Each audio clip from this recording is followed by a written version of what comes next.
Seenaa gabaabaa obbo Bulchaa Dammaqsaa. Kabajamtoota dhaggeeffattoota keenya yooyaa harka fuune ashamaa har'a qophii addaa qabna. Qophii addaa keenya kanaan hayyuu Oromoo tibbana du'aan of biraa dhabne seenaa kabajamoo obbo Bulchaa Dammaqsaa keessaa hanga tokko gabaabsinee isiniif dhiyeessina. Qopheessaan Duubee Wayyeessaa kan isiniif dhiyeessu mo'an Dagaagaa Gammachuuti.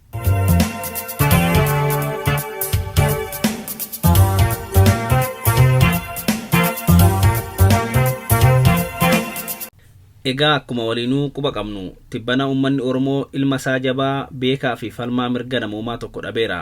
Gameessi Oromoon dhabe kun kabajamoo obbo Bulchaa Dammaqsaa Sanbatoo Garbaa Heefati.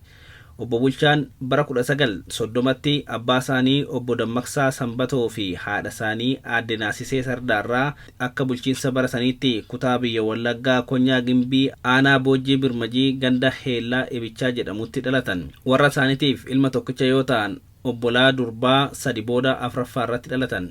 Akka obbo Bulchaan oggaa lubbuun jiran miidiyaa adda addaa irratti dubbatanii fi akka kitaaba isaanii duree jireenya koo fi mul'ata koo saba Oromoo fi Itoophiyaaf jedhu keessatti barreessanitti haga dhalatanii waggaa 10 guutanitti carraa barnootaa hin arganne ture.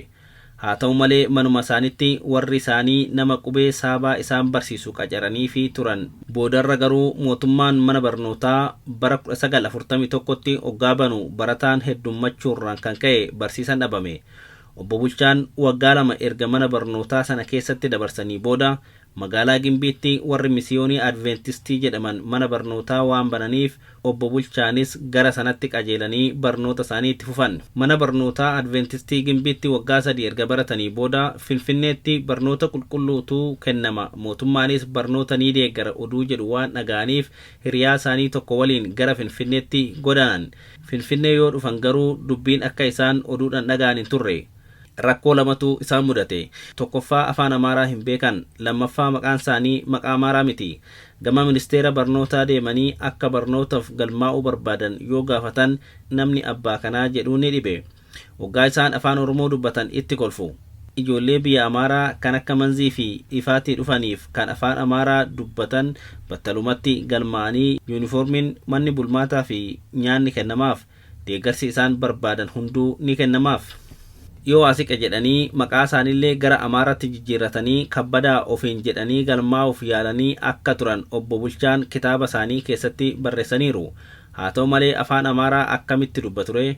Maqaadhuma ofiif baafatan sanalleen oggaa himatan kabbadee jedhanii akka himatanii fi badi asii jedhamanii akka galmaa'uu dhaban barreessaniiru. Egaa obbo Bulchaa fi hiriyaan isaanii Finfinneetti barachuuf waan carraa dhabaniif filannoon isaan qaban biyyatti deebi'uu qofa ture. Gara biyyaatti deebi'anii mana barnootaa barbaadanilleen carraa itti fufanii barachuu hin arganne. Otoo abdii hin kutatin lammata deebi'anii gara Finfinnee dhufanii mana barnootaa Adventistii kan Kuyyaraa naannawa Shaashamannee jirutti galmaa'uuf carraa argatan. Achitti milkaa'anii qormaata bara sana kennamus darbanii Finfinneetti Yuunivarsiitii Finfinnee kan yeroo sana Yuunivarsiitii Koolleejjii jedhamu lixanii damee barnoota ogummaa diinagdee yookiin Ikoonomiksiidhaan eebbifaman. Obbo Bulchaan barnoota isaaniitiin qabxii olaanaa galmeessisanii waan digirii duraa xumuraniif carraa digirii lammataatiif biyya Ameerikaa dhaquu argatanii digirii isaanii isa lammataa bulchiinsa maallaqaa yookiin Public Finance'n argatanii gara biyya isaaniitti deebi'an. Obbo Bulchaan erga biyyatti deebi'aniis barnoota damee biraatiin Yuunivarsiitii Finfinneetti barachuu itti fufanii damee seeratiin LLB'dhaan eebbifamaniiru. Gara biyyaatti deebi'anii ministeera maallaqaatti mindeeffamanii hojjechuu eegalan. Hojii isaaniitiinis bu'aa guddaa waan argamsiisaniif daayireektar jedhamanii damee tokko hoogganuun ramadaman. Ammas ciminaan hojjetanii bu'aa waan argamsiisaniif gargaaraa ministeeraa ta'anii muudaman. Kanaanis hin dhaabbanne ciminni hojii isaanii muudama biraatiif isaan kaadhime. Innis itti aanaa ministeera maallaqaa ta'uu ture. Wayita kana hoogganaan isaanii kabajamoo obbo Yilmaa Dheeressaa turan. Obbo Yilmaa Dheeressaa biyya Ingilizitti dhaabbata beekamaa London School of Economics kan jedhamurraa nama digirii isaanii Economicsiidhaan fudhatanii fi mooticha Haayile Sillaasee fi kaabinee isaanii biratti kabaja guddaa qaban turan. Obbo Yilmaan obbo Bulchaa irratti amantaa guddaa waan qabanii fi dandeettii obbo Bulchaatti waan quufaniif kaabinee mootummaa Haayile Sillaasee fuulduratti gabaasee fi ibsa ministeerri isaanii qabu hundarratti obbo Bulchaan isaan bakka bu'anii akka argaman godhan. Obbo Bulchaan kana booda mootichis kaabineen isaaniis sirritti isaan baranii dandeettii obbo Bulchaan agarsiisanitti ofitti quufan. Obbo Bulchaan ministeera itti aanaa maallaqaa qofa osoo hin taane miseensa boordii daandii qilleensaa Itoophiyaas ta'anii muudaman. Obbo Bulchaan haala kanaan ministeera maallaqaa gara amata 10 erga tajaajilanii booda haalli ministeericha keessaa itti gallakkisan isaan qoruu dhufe. Obbo Yilmaa fi Obbo Bulchaan ministeera maallaqaa ammayyeessuu keessatti shoorri isaan taphatan guddaadha. Mootichi Haayile Sillaasee hojii beektota lamaanittuu hedduu gammadaa akka turan Obbo Bulchaan kitaaba isaanii keessatti barreessaniiru. Haa ta'u malee namoonni mootichatti dhiyaatan gammadoo hin turre. Jarri mooticha kadhatanii qabeenya biyyaarraa dhimma dhuunfatiif fakkeenyaaf kan akka taskaaraa fi diggisii biraatiif ministeera maallaqaa maallaqni akka kennamuuf gaafatu. Obbo Yilmaan immoo isin bara meeqa qabeenyi biyyaa dhimma dhuunfatiif hin oolu jennee isin barsiifna jedhanii gaafii akkasii jalaa kuffisu. Jarri garuu yeroo hundumaa mooticha irratti Obbo Yilmaa himatu. Boodarra dhiibbaa addaa godhanii Obbo Yilmaa ministeerummaa maallaqaa irraa kaasisanii ministeera daldalaa ta'anii akka tajaajilan ramachiisanii namni isaan barbaadan akka bakka Obbo Yilmaa bu'u godhan. Namichi ramadames Bulchaanis nan hojjechiisu yoo isa achii kaaftan malee jedhee jaratti waan walwaateef Obbo Bulchaan ittaanaa ministeerummaa irraa akka ka'an murtaa'uusaa dhaga'an. Akka Obbo Bulchaan kitaaba isaanii keessatti himanitti bakkeen isaaniif qophaa'e baadiyyaa deemanii bulchaa konyaa goofaa ta'anii akka ramadaman ture. Obbo Bulchaan garuu akka achi hin deemne murteeffatanii hooggantoota baankii addunyaa waliin gaashan waan dhimma hojiitiin wal baraniif haga isaan achitti muudamanitti biyyoota Afrikaa afaan Ingilizii dubbatan bakka bu'ee namni tajaajilu waan hin jirreef bakki kun akka kennamuuf jara baankii addunyaa amansiisan. Warri baankii addunyaas nuti dandeettii keetti ni amanna biyyi kee kana siif eeyyamnaan jedhaniin.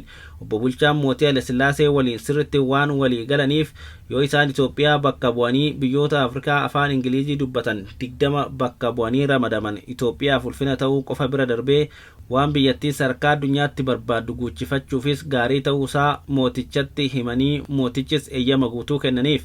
Kana booda Obbo Bulchaan bulchaa konyaa ta'uun isaanii hafee Itoophiyaa fi biyyoota Afrikaa afaan Ingilizii dubbatan 20 bakka bu'anii miseensa boordii baankii addunyaa ta'anii Niiwuorkitti muudaman. Isaanii waggaa 2 miseensa boordii baankii addunyaa ta'ee hojjetu sochii warraaqsaa Itoophiyaatti jijjiirama fide gurraandhala bara 1974tti eegale. Wayita kana kaabineen muummicha ministeeraa Akiliiluu Habtawaldi aangoo gadhiisuusaa iyyata mooticha Haayile Sillaasee biratti galfate.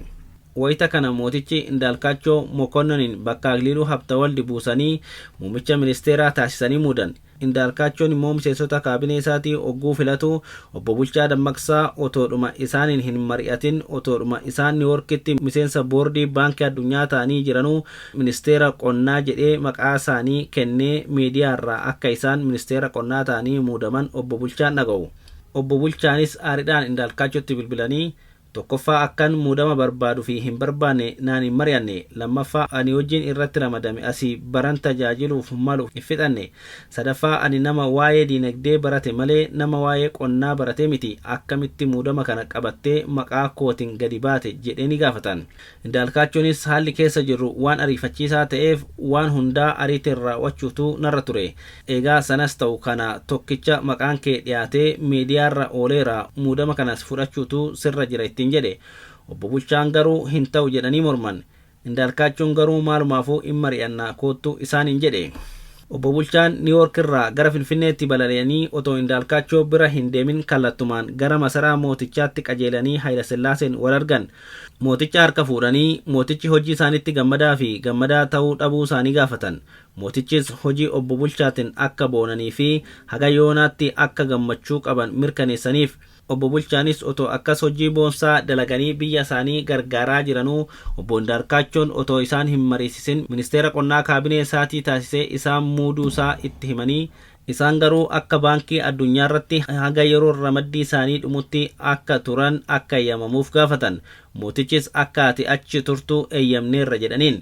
Obbo Bulchaan hoggaa Indaalkaachoo bira dhaqan waanuma muudama inni kenne fudhachuuf dhufan isatti fakkaate. Otuma waliin haasa'aa jiranuu Obbo Bulchaan ani muudama kee hin fudhadhu jiruu kiyyattiin Niiwuorkitti deebi'a jedhaniin. Indaalkaachoon dallanee kunoo hin ta'u ka tartiiba kaabinee kootii maqaadhaan biyyatti himee jira jedheen. Obbo Bulchaanis egaa jaanoo yookiin mootichi akkan deebu eeyyamaniiru jedhuun.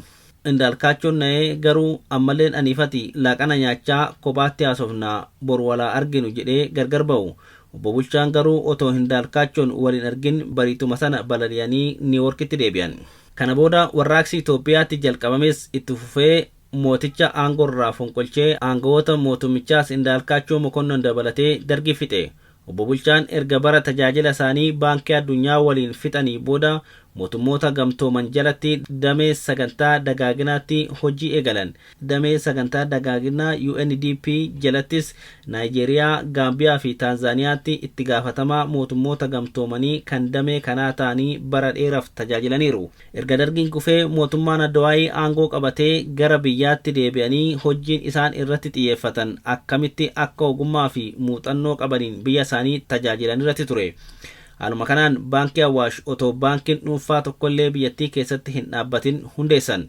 Baankichas pirezidaantii ta'anii boodarra immoo walitti qabaa boordii ta'anii yeroo dheeraaf gaggeessaniiru. Erga kana fiixan baasanii booda hojiin itti xiyyeeffatan akkamitti akka dhimmi Oromoo gama siyaasaatiin dhageettii argatu irratti hojjechuu ture. Haala kanaanis bara 2004tti gameeyyii fi hayyoota Oromoo biroo waliin ta'uun paartii Oromoo kan warraaqsa federaalawaa dimokiraatawaa Oromoo yookiin Waafidoo hundeessanii qabsaa'uuf murteessan. Akkuma paartichi hundaa'een Obbo Bulchaan durataa paartichaa ta'anii filataman. Wayita Waafidoon hundaa'etti baasii waajirichaa mindaa hojjettoota waajirichaas ofuma isaaniif kaffalaa turan. Bara 2005tti filannoo biyyaalessaa gaggeeffame irratti hirmaatanii Obbo Bulchaan aanaa Boojjii Dirmajiitti mo'atanii paarlaamaa yoo galan paartiin isaanii teessoo hedduu paarlaamaa biyyaalessaa keessatti argateera. Uummanni Itoophiyaa fi Oromoon illee hedduminaan Obbo Bulchaa Dammaqsaa kan sirritti bare yeroo isaan paarlaamaa biyyaalessaa keessa bara 2005 hanga bara 2010tti turanitti. Wayita kana Obbo Bulchaan waan addaa waltajjii paarlaamatti barsiisan keessaa afaan Oromootiin yaada isaanii dhiyeeffachuu eegaluudha. Kana malees gaaffiin isaan gaafatanii fi yaadni isaan kennan marti kan bilchinaa fi beekumsa irratti hundaa'e, kan dhugaa malee dhara hin qabne, kan sodaa tokko malee dhiyaatu ture. Yaada Obbo Bulchaa warri Oromoo hin jaalannelleen kabajaan irraa fudhatu ture. Ministeerri muumichaa bara sanaa Mallas Zeenaawiin nama hedduutti oggaa qoosuu fi oggaa itti falqa'u Obbo Bulchaa kabajaan itti dubbata ture. Obbo Bulchaan dhimma magaalaa Finfinnee irrattis yaadota laphee uummata Oromoo keessatti hafan hedduu nama dhiisanii darbanidha. Yaadota isaanii Finfinneen wal qabatanii kaasan keessaa ijoon wanti ani dur irraa kaasee yaadaa ture Itoophiyaanonni Oromoodhaaf beenyaa kaffaluu akka qabanidha. Maaliif yoo jedhame immoo magaalaan isaan akka magaalaa guddoo biyyaatti itti fayyadaman tun lafee fi dhiiga Oromoo irratti kan ijaaramtee fi babal'atte ta'uu ishiiti. Finfinneen magaalaa guddoo Itoophiyaati jechaa kan achi buqqa'uu fi sanyiinsaa lafarraa badaa ture garuu kan Oromoo qofaati malee kan Itoophiyaa hundaati miti. Haqa kana hubachuun ammoo nama ta'uu malee Oromoo ta'uun hin barbaachisu. Gosoota Oromoo sababa babal'ina magaalaa kanaatiin badan hara lakkoofnee haroo ba'uuf osoo hin taane badii hanga ammaatti sababa kanaan dhaqqabeef garuu beenyaa gaafachuun seera kamiinuu waan danda'amudha. Kanaaf adeemsi Oromoon qofti buqqa'aa Itoophiyaanonni ammoo irratti of dhiibaa jiraachaa turan sun dhaabatee badii hanga ammaatti qonnaan bulaa irra gaheef ammoo koreen bilisa ta'e dhaabbatee qorachuudhaan beenyaan kaffalamuu qaba. Gama biraatiin ammoo yeroo kanatti Oromoo yaachisuu kan qabu dhimma abbaa biyyummaa Finfinneeti malee babal'ina ishee ta'uu hin qabu. Yommuu babal'attu garuu akka isa durii qonnaan bulaa ari'aa osoo hin taane hammachaa ta'utu isarra jiraata. Haqa waliif galchaa garaa qulqulluun waliin adeemuun waan hundaa caalaa filatama. Warri haqa kana fudhachuu hin barbaanne immoo duula maqaa balleessaa Oromoo irratti labsaa jiraniin jiraattonni magaalattii jeeqamuu hin qaban. Finfinneen tan Oromoo taatus faayidaa yoo ta'e malee miidhaan jiraattota irra gahuu danda'u tokkos hin jiru kan jedhu ture. Obbo Bulchaan erga bara turtii isaanii kan paarlaamaa fixanii booda kan isaan guddaa irratti ifaajan paartiin isaanii Waafidoo fi paartiin Piroofeesar Mararaa Guddinaatiin gaggeeffamu Koongireesii Uummata Oromoo walitti baqsuu ture. Milkaa'anis bara 2012tti paartileen lamaan walitti baqanii Koongireesii Federaalawaa Oromoo yookiin KFO har'aa uumuu fi paartii cimaa fi abdachiisaa akka ta'u godhaniiru. Obbo Bulchaan haga umuriin kan ka'e miilli itti ulfaatee manatti deebi'anitti KFO akka gaaddisa olaanaatti deeggaraa turaniiru. Obbo Bulchaan arjaa hunda biratti nama jaalataman, guddina namaatiif kan ifaajan, nama mara ija tokkoon kan ilaalan, ilma namaatiif kabaja guddaa kan qaban turan. Egaa gaarummaan du'a nama oolchitu mitiiree.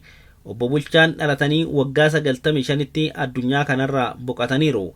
Egaa nutis haadha warraa isaanii aadde Heelan, ilmaan isaanii obbo Bisiraat, obbo Efreem, obbo Kaaleebii fi aadde Haannaa, Eelsaa fi Naasiseedhaaf jajjabina hawwina. Hiriyootaa fi uummata isaan dhabe maraafis akkasuma jajjabina hawwina.